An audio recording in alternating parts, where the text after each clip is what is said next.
పసుపు పిండితో వినాయకుడిని తయారు చేస్తుంది.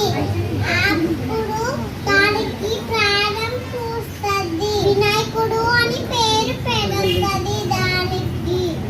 నేను స్నానానికి వెళ్తున్నాను, ఎవరిని లోపలికి రానివ్వద్దు అని చెప్పి వెళ్తుంది. సరే అని ఉండ్రాలు గణేశుడు తింటూ లోపల కాస్తుంటాడు. అప్పుడు లోపల పడి నుంచి శివుడు వస్తాడు.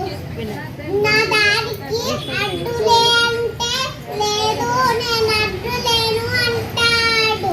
నేను పార్వతి భర్తని, నన్ను లోపలికి వెళ్ళనివ్వు అంటే అయినా వెళ్ళనివ్వను అంటాడు.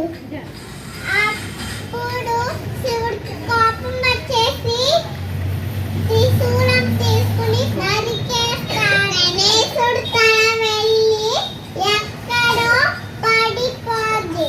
అప్పుడు పార్వతి వచ్చి ఏంటి నా పుత్రుణ్ణి సహించారా అని సంహరించారు.